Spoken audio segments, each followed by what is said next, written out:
a little poem because my father did like to write poetry. So I have a poem in his honor and also a little written words.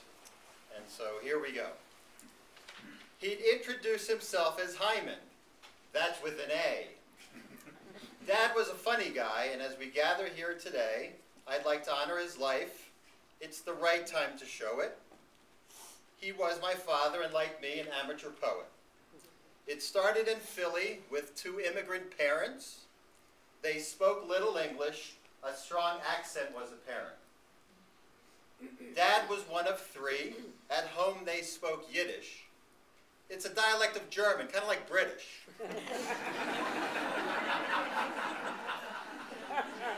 Dad's home life was tense, and they were kind of poor.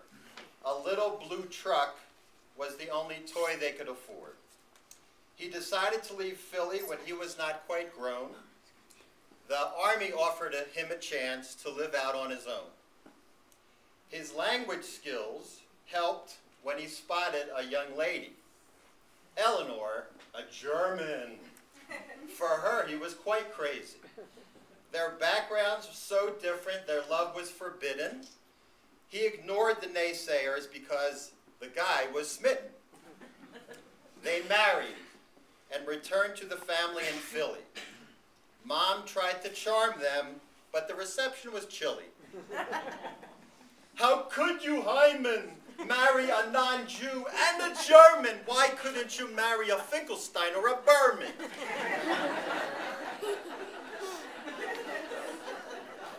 There's more.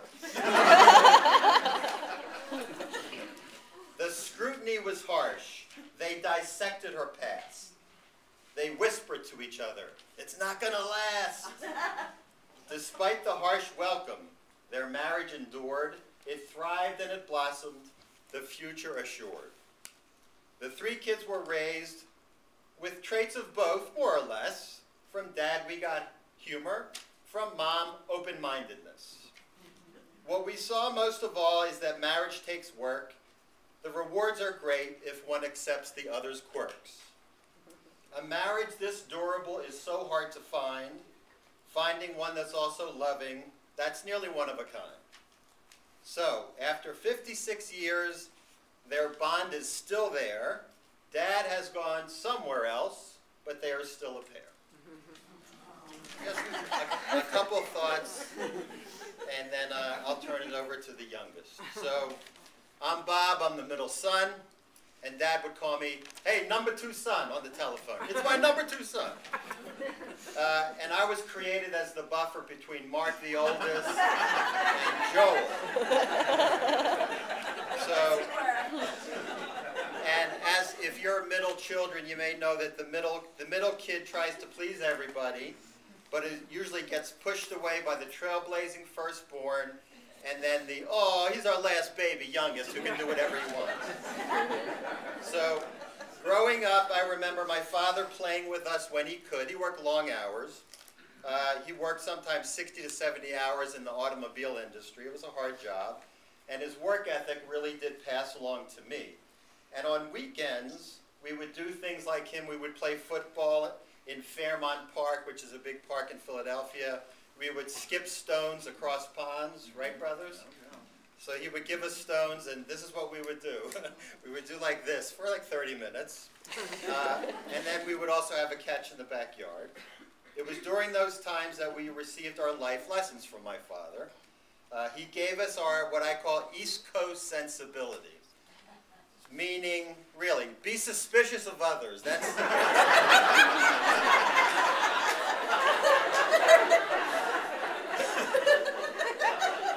and a famous thing he would say, if someone offers you something that's too good to be true, it's too good to be true.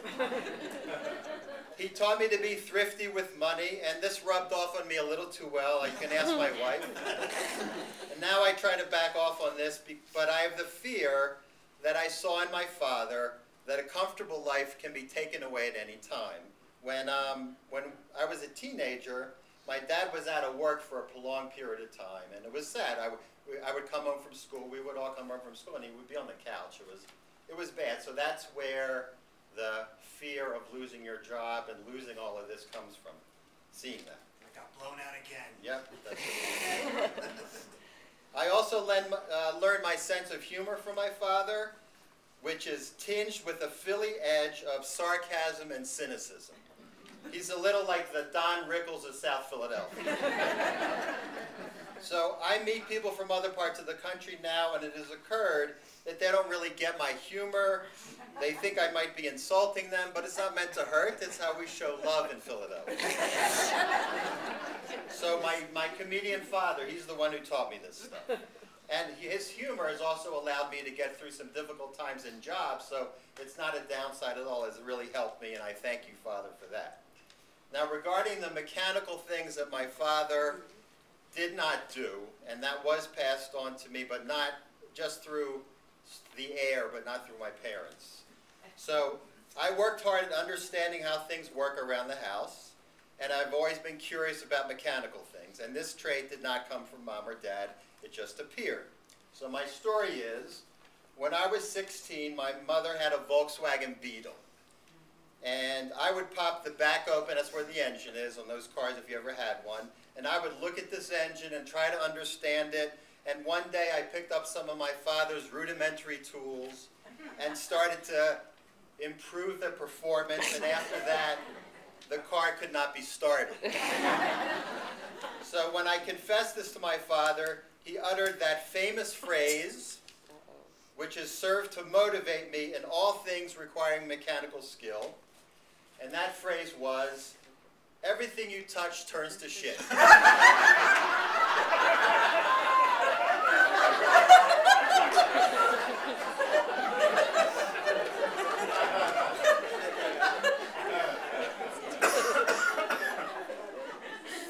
So now I can install a ceiling fan, I can do plumbing, I can do electrical work, I rebuilt the transmission in the car, and I have my father's pep talk to thank.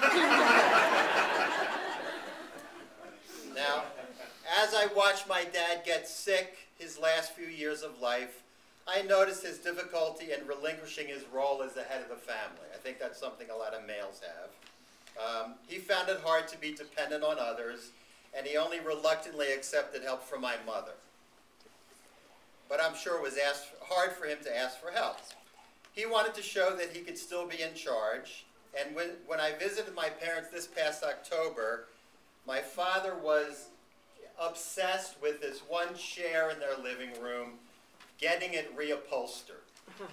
So at that time, he was walking with a walker. He slept most of the time. He was very weak. But when I was there, my job was to accompany him to the upholstery shop with the old chair so we could use his coupon and get a good bargain. So on that day, we slowly got into the car after my father gave me advice. Put it this way, put it that way. No, you don't need to take it apart. Just put it in the car. It'll fit, it'll fit, it'll fit. So I knew it wasn't going to fit, but this is my father needed to do this. He needed to tell me what to do. And I did what he did under his direction. And he needed a mission. He needed to do this mission at this point of his life. It made him feel independent. It was very important to him, and I saw that. So finally, the chair, of course, had to be taken apart by me. We got to the upholstery shop, and I was shocked he let me drive, which is not what an independent dad does. That was unusual. So I took the chair out of the car to the shop, and Dad took his walker, and he slowly made his way a little uphill to the shop. I watched him move slowly. He was hunched over. His hair was a little unruly at the time, flying in the wind. He stopped a few times to catch his breath. And really, tears came to my eyes because he needed to do this, and this cancer had taken these abilities away from him. But he went in the upholstery shop. He joked with the proprietor, as my brother said. He'd give him some bullshit right away, and you're good. He flashed his coupon. He did a little negotiation. He turned around on his walker, left triumphantly, as if to say to me, "See, son, that's how it's done." And he was happy, and I was touched. So, in closing, my dad told us he didn't want any big thing done when he died, I know we are defying him, but I think secretly he's enjoying this day. And I miss him, and part of him is alive and well in son number 2.